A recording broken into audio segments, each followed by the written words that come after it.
Question number 3 है, कहता है solve the following equation by factoring without using substitution. तो हमने सब्स्टिट्यूशन को यूज नहीं करना और इन इक्वेशंस को सॉल्व करना है फैक्टरिंग मेथड से। फैक्टरिंग मेथड एक्चुअली आपका मिड टर्म ब्रेक मेथड होता है। हमने इसको मिड टर्म ब्रेक मेथड से इन इक्वेशंस को सॉल्व करना है। तो कैसे सॉल्व करेंगे? सबसे पहले पहला पार्ट सॉल्व करते हैं। 2x⁴ minus 3x² plus 1 equals to 0। आप इसमें ना वेरिएबल्स को ना देखें, वेरिएबल्स को बिल्कुल भूल जाएं। आप सिंपल ये देखें कि हम मिड टर्म ब्रेक कैसे करते थे। हम लास्ट टर्म को और फर्स्ट टर्म का ये जो कोफिशिएंट है इसको मल्टीप्लाई करते हैं, तो 1 2 ज़र क्या आ जाएगा? 2 आ जाता है और ये प्लस का 2 आता है। जब इसको मल्टीप्लाई करेंगे तो प्लस का 2 आता है। अब देखिए 2 किसके टेबल में आता है? 2 अपने टेबल में आता है। 2 1 ज़र 2 होता है। अगर मैं 2 और 1 को प्लस कर दूं तो 3 बनता है, मिड टर्म ब्रेक होती है। लेकिन मुझे 3 जो चाहिए वो नेगेटिव का चाहिए, तो इन दोनों के साथ नेगेटिव लगाना पड़ेगा क्योंकि ये माइनस माइनस प्लस हो जाएंगे, लेकिन साइन किस चीज़ का आ जाएगा? नेगेटिव का आ जाएगा। तो आपने 2x⁴ एज इट लिखना है। इस मिड वाली टर्म को ब्रेक करके इसकी जगह पे लिखना है 2x²। अब यहाँ जो भी वेरिएबल है ना वो इसके साथ भी आ जाएगा और इस नंबर के साथ भी वेरिएबल आ जाएगा। तो यहाँ जो भी वेरिएबल हो वही वेरिएबल आपने इन दोनों के साथ लगा देना है। तो -1x² प्लस 1 इक्वल्स टू 0 हो जाएगा। अब 4 टर्म बन गई हैं। 4 टर्म को कैसे हम फैक्टराइज करते हैं? फर्स्ट 2 टर्म में से कॉमन लेते हैं और लास्ट 2 टर्म में से। फर्स्ट 2 टर्म में से देखें क्या कॉमन आता है? 2 आता है और x⁴ इन दोनों में कॉमन है तो 2x² कॉमन आएगा। यहाँ से जब हम 2x² कॉमन लेंगे तो जस्ट क्या रह जाएगा? x² माइनस ये पूरी की पूरी टर्म कॉमन आ जाएगी, तो इसकी जगह पे क्या रह जाएगा? 1 रह जाएगा। अब यहाँ साइन नेगेटिव का है तो नेगेटिव लिख लेते हैं। इन दोनों में से क्या कॉमन आएगा?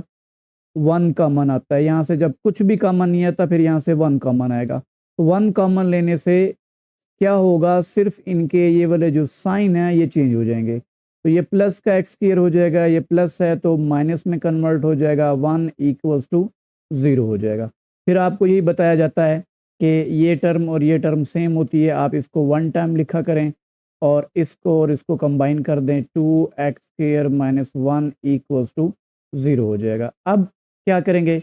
2 टर्म का प्रोडक्ट 0 के इक्वल आ रहा है तो हम इसको भी 0 के इक्वल पुट करेंगे और इसको भी 0 के इक्वल पुट करते हैं।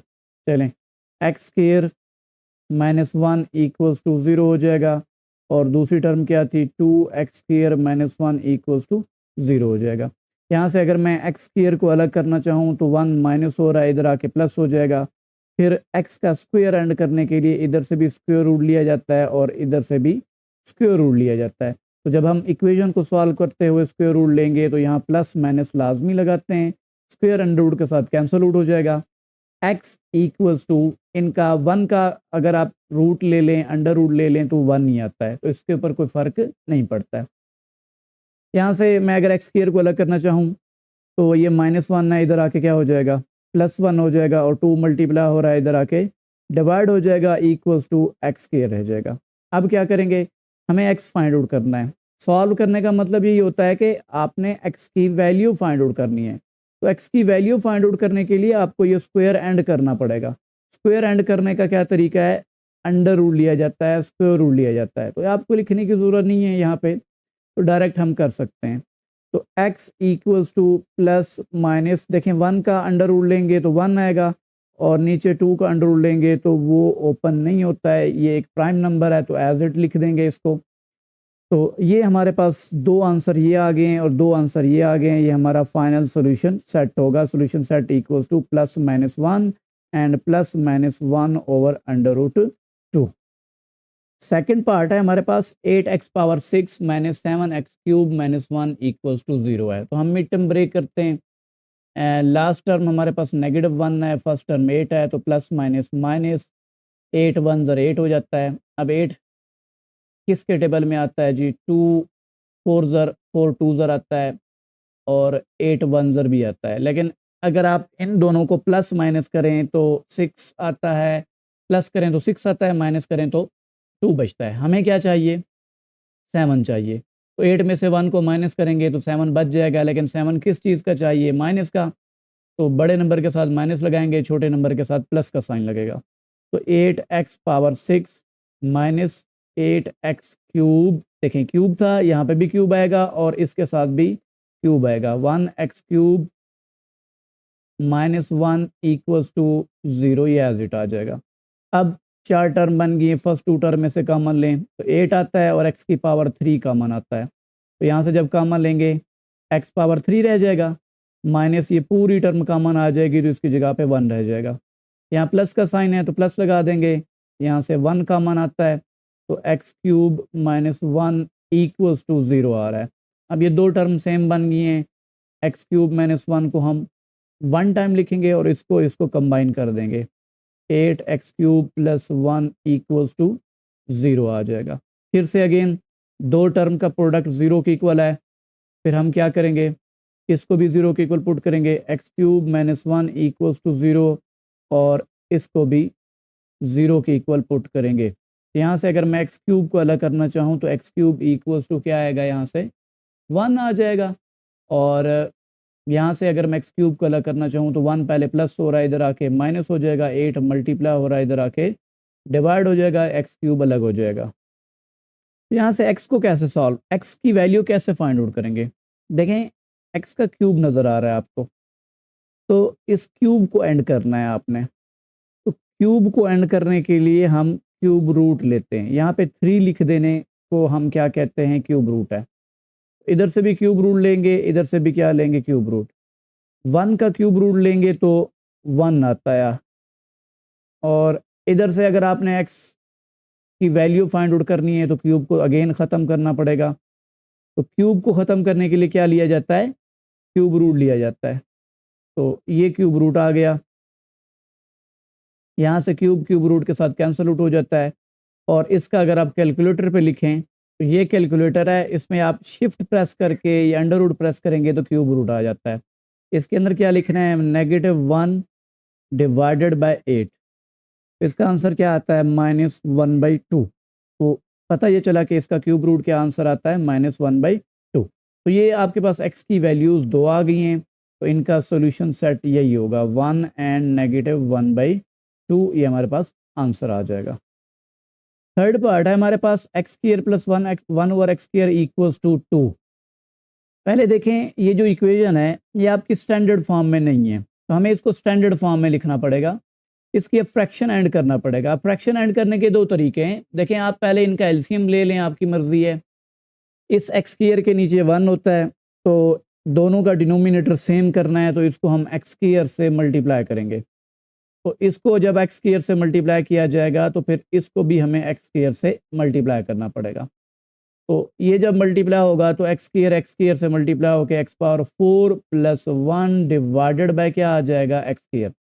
जब दोनों का डिनोमिनेटर सेम हो जाता है तो हम इसको 1 टाइम लिखते हैं और इनको हम प्लस कर देते हैं। x ये मल्टीप्लाई होकर x⁴ हो जाएगा, प्लस यहाँ पे न्यूमिनेटर 1 है, इक्वल्स टू क्या आ रहा है, 2। तो ये डिवाइड हो रहा है, इधर आके क्या हो जाएगा, मल्टीप्लाई हो जाएगा। तो x² x⁴ + 1 equals to 2x²। अब इसको इस साइड पे ले आते हैं, तो x⁴ minus 2x² + 1 equals to 0 हो जाएगा। अब हम इसकी मिड टर्म ब्रेक कर सकते हैं। तो यहाँ लास्ट टर्म 1 है और इसका यहाँ कोफिशिएंट भी 1 है, तो 1 1 ज़र 1 होता है। 1 अपने टेबल में आता है, 1 और 1 को प्लस करें तो 2 बनता है, लेकिन 2 हमें नेगेटिव का बनाना है, तो इसके साथ भी माइनस लगाएंगे, इसके साथ भी माइनस। तो मिड टर्म ब्रेक होके क्या बन जाएगी हमारे पास, -x² + 1 इक्वल्स टू 0 हो जाएगा। तो फर्स्ट 2 टर्म में से हमें x² कॉमन लेना पड़ेगा, तो यहाँ से x² कॉमन लेंगे, x² - 1 रह जाएगा। यहाँ से नेगेटिव का 1 कॉमन आएगा तो x² - 1 रह जाएगा। अगेन बता रहा हूँ कि नेगेटिव का नंबर या नेगेटिव की कोई भी वैल्यू आप कॉमन लेते हैं तो इन टर्म्स के साइन चेंज हो जाएंगे। 1 कॉमन लेने से इन टर्म के ऊपर फ़र्क नहीं पड़ता, यही आएंगी, लेकिन नेगेटिव का 1 कॉमन लेने से इनके जस्ट साइन चेंज हो जाएंगे। फिर ये और ये टर्म दोनों सेम है, इसको हम 1 टाइम लिखेंगे एक्स स्क्वायर माइनस 1 और इसको कंबाइन कर देंगे X square minus 1 equals to 0 हो जाएगा। अब दो टर्म का प्रोडक्ट 0 के इक्वल है तो इसको भी 0 के इक्वल पुट करते हैं। X square minus 1 equals to 0, X square minus 1 equals to 0। यहाँ से एक्स स्क्वायर इक्वल्स टू 1 आ जाएगा और यहाँ से एक्स स्क्वायर इक्वल्स टू 1 आ जाएगा। ये -1 है, इधर आके प्लस हो जाएंगे। अब एक्स का स्क्वायर एंड करना है, हमें एक्स की वैल्यू चाहिए तो स्क्वायर एंड करने के लिए क्या किया जाता है, अंडर रूल लिया जाता है। स्क्वायर अंडर रूट से कट जाएगा और यहाँ पे हमें प्लस माइनस लगाना पड़ेगा। 1 का अंडर रूल लें तो आपके पास 1 ही आंसर आता है। सिमिलरली इधर से भी हम यही कुछ करेंगे, अंडर रूल लेंगे और प्लस माइनस लगाएंगे। स्क्वायर अंडर रूट से कट जाता है तो आंसर क्या आया, x equals two plus minus 1। तो दोनों तरफ से सेम आंसर आ रहे हैं तो हमें सॉल्यूशन सेट में एक दफ़ा लिखना पड़ेगा, ये प्लस माइनस 1 जस्ट एक दफ़ा लिखना पड़ता है। तो ये आंसर आ गया। फोर्थ पार्ट है हमारे पास 4 मल्टीप्लाइड बाई 2 की power 2x minus 4 multiplied by 2 की power x plus 1 equals to 0। तो ये एक्चुअली हमारे पास एक एक्सपोनेंशियल इक्वेशन है, लेकिन यहाँ पे हमें कहा ये गया है कि आपने सब्स्टिट्यूशन यूज़ नहीं करनी, मिड टर्म ब्रेक करनी है। तो मिड टर्म ब्रेक में आप वेरिएबल्स को भूल जाया करें, वेरिएबल से कंफ्यूज नहीं होना आपने। सिंपल आपने रूल याद रखना है कि हम मिड टर्म ब्रेक कैसे करते हैं, लास्ट टर्म को और फर्स्ट टर्म का ये जो कोफिशिएंट होता है इसको मल्टीप्लाई करते हैं। तो 1 4 ज़र 4 आता है, अब 4 2 के टेबल में आता है, 2 2 ज़र 4 होता है। अब 2 और 2 को प्लस करें तो 4 बनता है, लेकिन हमें 4 किस चीज़ का चाहिए, नेगेटिव का। तो इसके साथ भी माइनस लगाएंगे, इसके साथ भी माइनस लगेगा। तो 4 मल्टीप्लाइड बाई 2 की पावर 2x एज इट आया। इस मिड वाली टर्म को ब्रेक करके लिखेंगे 2, ये आपका जो ये नंबर आया है और उसके साथ मल्टीप्लाइड बाय ये पूरी टर्म आएगी 2 की पावर x माइनस फिर ये 2 और इसके साथ मल्टीप्लाइड बाय 2 की पावर क्या आएगी, ये वाली x प्लस 1 इक्वल्स टू 0 हो जाएगा। अब देखें फर्स्ट 2 टर्म में से क्या कॉमन आता है। पहली बात ये नंबर्स हैं, इन नंबर में से देखें क्या कॉमन आता है, 2 कॉमन आता है। फिर उसके बाद 2 की पावर 2x यहाँ पे है और 2 की पावर x यहाँ पे है। अब एक बात याद रखिएगा कि ये जो 2 की पावर 2x लिखा हुआ है इसको मैं ऐसे लिख सकता हूँ कि 2 की पावर 2x इक्वल्स टू 2 की power x, 2 power x times 2 power x, ऐसे करके आप लिख सकते हैं। क्यों ऐसा करके लिख सकते हैं, क्योंकि ये दोनों मल्टीप्लाई हो रहे हैं। तो मल्टीप्लिकेशन में बेस जब सेम होती है तो हम पावर्स ऐड कर देते हैं, तो ये 2 पावर 2x हो जाएगा। तो इसमें से जब आप एक 2 पावर x कॉमन लेंगे तो यहाँ पे एक 2 पावर x रह जाएगी। दोबारा बताता हूँ कि ये समझें कि आपका x स्क्वायर है, तो x स्क्वायर में से जब आप एक x कॉमन लेंगे तो बाकी एक x रह जाएगा। तो एक x वो एक्चुअली 2 की पावर x है। तो ये देखें इसको अगेन कि 2 की पावर 2x को आप 2 की पावर x टाइम्स 2 की पावर x ऐसे करके लिख सकते हैं। तो जब एक कॉमन आ जाएगा तो एक यहाँ पे रह जाएगा माइनस, ये भी कॉमन आ गया, ये भी कॉमन आ गया, इसकी जगह पे जस्ट क्या रह जाएगा, 1 रह जाएगा। यहाँ पे नेगेटिव है तो नेगेटिव एज इट लिख लेते हैं। तो यहाँ से जब आपने 2 कॉमन लिया था तो 4 में से 2 कॉमन लेने से 2 एक बच गया था, तो 2 मल्टीप्लाइड बाई 2 ये लिखा जाएगा। अब यहाँ से कॉमन लेते हैं तो देखें ना 4 था ना, 4 में से 2 कॉमन लेंगे तो 2 2 और 4, तो यहाँ एक 2 बच जाएगा ना, और ये 2 की पावर 2x में से एक 2 की पावर x कॉमन आएगा तो एक 2 पावर x रह जाएगा, माइनस ये पूरी टर्म कॉमन आएगी, इसकी जगह पे 1 रह जाएगा। अब यहाँ से क्या कॉमन आता है, यहाँ से जस्ट हमारे पास नेगेटिव का 1 कॉमन आ सकता है और कुछ भी कॉमन नहीं आता। तो 1 कॉमन लेंगे, लेकिन वो नेगेटिव का 1 कॉमन लिया जा रहा है तो इनके साइन चेंज हो जाएंगे, ये माइनस है प्लस में कन्वर्ट हो जाएगा 2 मल्टीप्लाइड बाई 2 की पावर x, और ये प्लस जो है ये माइनस में कन्वर्ट हो जाएगा इक्वल्स टू 0 एज इट आएगा। अब ये टर्म और ये टर्म दोनों सेम बन गए हैं, इसको हम 1 टाइम लिखते हैं 2 मल्टीप्लाइड बाई 2 की पावर x माइनस 1, और इसको कंबाइन कर देते हैं, ये और ये कंबाइन हो जाएंगी तो ये 2 मल्टीप्लाइड बाई 2 की power x minus 1 equals to 0 आ रहा है। अगेन दो टर्म का प्रोडक्ट 0 के इक्वल है तो हम क्या करेंगे, इसको भी 0 के इक्वल पुट करेंगे और इसको भी 0 के इक्वल पुट करेंगे। यहाँ से हमें 2 की पावर x को अलग करना है, जस्ट 2 की पावर x को, तो 1 माइनस हो रहा है, इधर आके प्लस हो जाएगा, ये वाला 2 जो है मल्टीप्लाई हो रहा है, इधर आके डिवाइड हो जाएगा और इक्वल्स टू क्या रह जाएगा, 2 पावर x। अब देखें हमने जो वेरिएबल फाइंड आउट करना है ना हम, वो 2 की पावर में आया हुआ है, तो इसकी वैल्यू हम तभी फाइंड आउट कर सकते हैं जब इस साइड पे भी 2 की कोई पावर आ जाए। 1/2 तो है, लेकिन हमने इसको 2 की पावर में लेके आना है। तो देखें नीचे 2 की पावर 1 है, जब ये ऊपर आएगी तो ऊपर आके मल्टीप्लाई होती है और 2 की पावर -1 हो जाती है। जब ये 1 के साथ मल्टीप्लाई होगी टर्म तो 1 ख़त्म हो जाता है, जस्ट 2 की पावर -1 रह जाएगी। अब दोनों तरफ बेसिस सेम है तो फिर पावर्स इक्वल हो जाएंगी, पावर भी सेम हो जाएंगी, तो x इक्वल्स टू यहाँ से क्या आएगा, नेगेटिव का 1 कॉमन आएगा। सेम यही कुछ सेम इक्वेशन थी, सेम टर्म थी हमारे पास, तो ये 1 माइनस हो रहा है इधर आके प्लस हो जाएगा, 2 मल्टीप्लाई हो रहा है इधर आके डिवाइड हो जाएगा। अब क्या करेंगे, इसको ऊपर लेके आएंगे तो ऊपर आके इसकी पावर -1 हो जाएगी और यहाँ से x इक्वल्स टू क्या आएगा, नेगेटिव का 1 आएगा। तो ये एक्चुअली हमारे पास दोनों तरफ सेम आंसर आया हुआ है, लेकिन सोल्यूशन सेट में हम -1 को एक दफ़ा लिखेंगे, तो ये -1 हमारा इस इक्वेशन का सोल्यूशन आ गया है। क्वेश्चन नंबर 4 है और ये आसान क्वेश्चन है, कहता है write 2 examples of equations. 2 examples लिखनी है हमने इक्वेशंस की दैट आर नॉट क्वाड्रेटिक, जो क्वाड्रेटिक नहीं हो, but can be written in quadratic form, लेकिन हम उसको किसी क्वाड्रेटिक फॉर्म में लिख सकते हो। तो आपने खुद से कोई एग्जांपल बता देनी है, तो इतनी बेशुमार एग्जांपल्स होती हैं। तो एग्जांपल नंबर 1 हम लिखते हैं x पावर 4 + 2x² + 1 = 0। अब देखें ये क्वाड्रेटिक इक्वेशन नहीं है, क्योंकि इसमें x की मैक्सिमम पावर आपको 4 नज़र आ रही है, तो इसको हम कहते हैं ये 4th ऑर्डर इक्वेशन है। लेकिन हम इसको क्वाड्रेटिक में कन्वर्ट कर सकते हैं। कैसे कन्वर्ट करेंगे, हमने पढ़ा है कि इस तरह की इक्वेशन में हम सब्स्टिट्यूशन इस्तेमाल करते हैं, तो x² को हम y के इक्वल पुट करेंगे और ये y² बन जाएगा, तो ये क्वाड्रेटिक इक्वेशन में रिड्यूस हो सकती है, लेकिन ये क्वाड्रेटिक नहीं है, लेकिन can be written in quadratic, आप इसको क्वाड्रेटिक में लिख सकते हैं। सेकंड एग्जांपल आप कोई भी लिख दें, एग्जांपल नंबर हम 2 लिख देते हैं।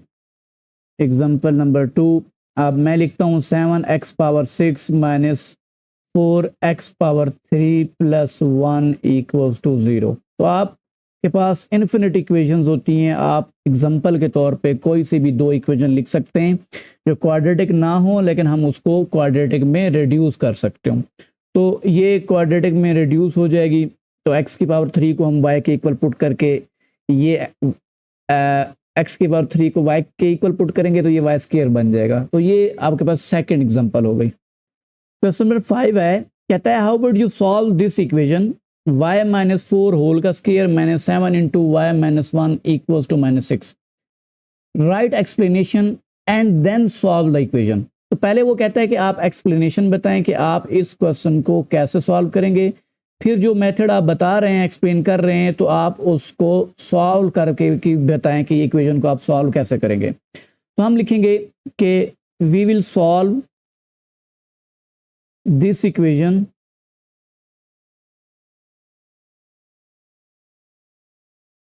Bye substitution. क्यों सब्स्टिट्यूशन से हम सॉल्व करेंगे, देखें इसमें हमें 2 टर्म सेम नज़र आ रही हैं, ये y - 4 यहाँ पे भी है और y - 4 यहाँ पे भी है। तो हम इसको किसी वेरिएबल x के इक्वल पुट कर दें या z के इक्वल पुट कर दें, y के इक्वल पुट नहीं कर सकते हैं। तो ये मैंने एक्सप्लेनेशन उसे बताई है कि मैं इस इक्वेशन को सबसे ईजीएस्ट वे जो मुझे नज़र आ रहा है वो कौन सा मेथड है, सब्स्टिट्यूशन मेथड है। हम इसमें किसी सब्स्टिट्यूशन को इस्तेमाल करेंगे और फिर इसको हम सॉल्व करेंगे। तो फिर हम इसका क्या करते हैं, सोल्यूशन करते हैं। तो लेट करते हैं x = y - 4 पुट कर दें, तो आपको जहाँ पे y - 4 नज़र आ रहा है उसकी जगह पे आप x पुट कर दें। तो यहाँ x पुट करेंगे तो ये x का, या देखें ये पूरी टर्म x हो जाएगी ना, ऊपर स्क्वायर आ रहा है तो x² हो जाएगा, -7 और इस पूरी टर्म की जगह पे अगेन x आ जाएगा, इक्वल्स टू क्या आ रहा है, -6 आ रहा है। अब -6 को इधर ले आते हैं, x² - 7x + 6 = 0 आएगा। अब हम इसकी मिड टर्म ब्रेक करते हैं, तो मिड टर्म ब्रेक कैसे की जाएगी, 6 1 6 आता है, अब 6 अपने टेबल में आता है, 6 1 6 करेंगे, 6 और 1 को प्लस करेंगे तो 7 बनता है, लेकिन 7 हमें किस चीज़ का चाहिए, नेगेटिव का चाहिए। अब इतने सारे बातें मैंने बताई हैं, आप ये चीज़ें आपको याद हो जानी चाहिए। तो x square minus 6x minus x plus 6 equals to 0 हो जाएगा। अब चार टर्म बन गए हैं, इन दो में से कॉमन लें तो x कॉमन आता है, x माइनस 6 रह जाएगा, यहाँ से नेगेटिव का 1 कॉमन आता है, x माइनस 6 इक्वल्स टू 0 हो जाएगा। तो x माइनस 6 और x माइनस 1 इक्वल्स टू 0 हो जाएगा। दो टर्म का प्रोडक्ट 0 के इक्वल आ रहा है, तो इसको भी 0 के इक्वल पुट करेंगे, x माइनस 6 इक्वल्स टू 0 है और ये x माइनस 1 भी इक्वल्स टू 0 हो जाएगा। तो यहाँ से x की वैल्यू क्या आ जाएगी, 6 माइनस हो रहा है इधर आके प्लस हो जाएगा, और यहाँ से x की वैल्यू क्या आ जाएगी, 1 माइनस हो रहा है इधर आके प्लस हो जाएगा। अब हमें क्वेश्चन जो है वो y वेरिएबल में गिवन था, हमने उसका जो आंसर देना है वो भी y वेरिएबल में देना है। तो जो आपने सब्स्टिट्यूशन की थी ना x equals to y minus 4, तो यहाँ पे अगेन उसकी जगह पे पुट कर देना है। पुट क्या करेंगे, put x equals to y minus 4, तो इस x की जगह पे y माइनस 4 हो जाएगा, इक्वल्स टू एज इट आएगा, और इस x की जगह पे भी क्या आएगा, y माइनस 4 इक्वल्स टू 1। अब यहाँ से हमें x y फाइंड आउट करना है ना, तो ये 4 माइनस हो रहा है इधर आके क्या हो जाएगा, प्लस हो जाएगा। 6 प्लस 4 और 6 प्लस 4 करेंगे तो y की वैल्यू यहाँ से क्या आ जाएगी, 10 आ जाएगी। सिमिलरली ये 4 माइनस हो रहा है इधर आके 1 के साथ प्लस हो जाएगा, सॉरी 4 प्लस हो जाएगा, तो डायरेक्ट इसका आंसर 1 प्लस 4 करेंगे तो क्या आ जाएगा, 5। तो ये हमारे पास फाइनल सॉल्यूशन सेट आ गया, 10 एंड 5। लास्ट क्वेश्चन है क्वेश्चन नंबर 6, कहता है solve y cube equals to 125। तो हमें ये इक्वेशन गिवन है y क्यूब इक्वल्स टू 125, हमें कहा गया है कि इसको सॉल्व करें। तो इसको सॉल्व करने के लिए देखें, एक तो ये तरीका था कि आप इसका क्यूब रूट ले लें तो हमारे पास आंसर आ जाता, लेकिन बुक में आंसर थोड़े से चेंज हैं। उसने यहाँ पे जो इमेजिनरी रूट्स हैं ना वो भी हमें गिवन दिए गए हैं आंसर्स के अंदर। तो इमेजिनरी रूट्स दिए गए हैं तो फिर हम इसको डायरेक्ट इसका क्यूब रूट लेके इसको सॉल्व नहीं कर सकते, फिर हमें कोई और मेथड ढूंढना पड़ेगा। समझ आइए आपको, मैंने ये बोला है कि एक तो देखें y क्यूब अलग है, जैसे हमने पीछे भी क्वेश्चन सॉल्व किए हैं ना पिछले क्वेश्चन, उसमें क्यूब रूट को एंड करने के लिए हम क्यूब को एंड करने के लिए हम दोनों तरफ क्यूब रूट ले लेते थे। अब क्यूब रूट जब लेंगे तो यहां से हमारे पास जो सोल्यूशन आएगा ना वो रियल सोल्यूशन होगा। अब ये इक्वेशन जो है ना ये एक रियल वैल्यूड इक्वेशन है। मतलब क्या है इसका कि इसमें हम जब y की वैल्यू पुट करेंगे वो भी रियल नंबर्स होंगे और इसका जो आउटपुट आएगा वो भी एक रियल नंबर होगा। लेकिन बुक में आंसर्स क्या गिवन है, हमें इमेजिनरी रूट्स भी साथ में गिवन है, तो फिर इसको ऐसे सॉल्व नहीं करेंगे। तो 125 को फिर मैं इधर ले आता हूँ, 125 इधर आके क्या हो जाएगा, माइनस का 125 इक्वल्स टू 0 रह जाएगा। अब देखें कि जो 125 है क्या ये किसी का क्यूब है, बिल्कुल ये 5 का क्यूब है। 5 का क्यूब करेंगे तो 125 बनता है। अब हमारे पास एक फार्मूला होता है a cube minus b cube equals to a minus b into a square plus a b plus b square, ये फार्मूला होता है हमारे पास।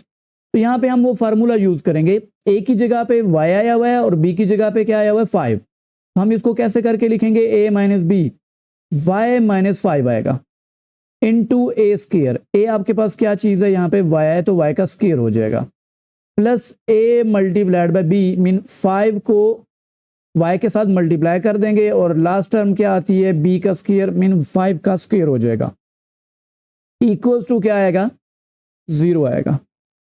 अब ये y माइनस 5 एज इट आया, ये भी एज इट आया, ये दोनों मल्टीप्लाई होके 5y बन जाएगा और 5 का स्क्वायर लेंगे तो 25 हो जाएगा, इक्वल्स टू क्या आ जाएगा 0 आ जाएगा। अब दो टर्म का प्रोडक्ट 0 के इक्वल है तो हम क्या करेंगे, इसको भी 0 के इक्वल पुट करेंगे, y माइनस 5 इक्वल्स टू 0 और y square plus 5y plus 25 equals to 0 हो जाएगा। तो यहाँ से डायरेक्ट y की वैल्यू तो हमें एक मिल गई 5। अब हम इस इक्वेशन को सॉल्व करेंगे तो यहाँ से भी हमारे पास y की दो वैल्यूज आएंगी। आप ज़रा इसकी मिड टर्म ब्रेक करके चेक करें कि मिड टर्म ब्रेक होती है या नहीं होती, तो इसकी मिड टर्म ब्रेक नहीं होगी। अब जब भी एक ऐसे इस तरह की इक्वेशन आ जाए ना तो इसको जब आप सॉल्व करेंगे तो इस वाली टर्म की जो ये जो इक्वेशन क्वाड्रेटिक बनेगी इसकी मिड टर्म ब्रेक नहीं होगी, तो यहाँ पे हमें क्वाड्रेटिक फार्मूला लगाना पड़ेगा। क्वाड्रेटिक फार्मूले के लिए सबसे पहले आपको ए की वैल्यू चाहिए, ए की वैल्यू 1 है। जो स्क्वायर वाली टर्म होती है उसका ये जो कोफिशिएंट होता है ये ए होता है, तो ए की वैल्यू 1 है, बी इक्वल्स टू 5 है और सी इक्वल्स टू 25 है। अब क्वाड्रेटिक फार्मूला क्या लिखेंगे, y इक्वल्स टू, x नहीं लिखना, y इक्वल्स टू, क्यों, क्योंकि हमारे पास इक्वेशन जो है वो y वेरिएबल में है, तो फिर y इक्वल्स टू आएगा y equals to minus b plus minus under root of b square minus 4ac whole divided by 2a। इसमें वैल्यूज पुट कर दें, b की वैल्यू है 5 तो ये -5 हो जाएगा, plus minus under root of b का स्क्वायर, b 5 है, 5 का स्क्वायर माइनस 4 इंटू a की वैल्यू 1 है और c की वैल्यू हमारे पास क्या आ रही है 25 और डिवाइडेड फॉर्म में क्या आ जाएगा 2 इंटू 1, तो ये -5 plus minus under root of 5 का स्क्वायर लेंगे 25 माइनस 4 1 4 4 5 कितना हो जाता है 100 हो जाता है और डिवाइडेड फॉर्म में क्या आ जाएगा 2 आ जाएगा। 100 में से 25 में से 100 को माइनस करें तो बाकी क्या बचेगा, आपके पास बचेगा 75 और वो नेगेटिव का बचेगा। अब देखें अंडर रूट के अंदर नेगेटिव साइन आ गया है, इसका मतलब है इसका आंसर जो आएगा वो एक इमेजिनरी नंबर होगा। तो हम क्या करते थे, नेगेटिव साइन को ख़त्म कर देते हैं और बाहर क्या लगा देते हैं अयोटा, अयोटा लगा देंगे और डिवाइडेड फॉर्म में क्या आ जाएगा 2 आ जाएगा। 75 का अंडर रूट आप ओपन कर लें कैलकुलेटर के ऊपर, तो ये कैलकुलेटर है, इसमें लिखें under root of 75, under root of 75 का आंसर आता है 5 अंडर रूट 3, तो ये हमारा आंसर हो जाएगा -5 plus minus 5 under root 3 iota divided by 2। तो हमारे पास दो सॉल्यूशन सेट आ गए, दो वैल्यूज ये आ गई हैं और एक वैल्यू हमारे पास ये थी y इक्वल्स टू 5, तो ये सारा हमारा सॉल्यूशन सेट में इंक्लूड हो जाएंगे। 5 and -5 plus minus 5 under root 3 iota divided by 2, ये हमारा आंसर आ जाएगा।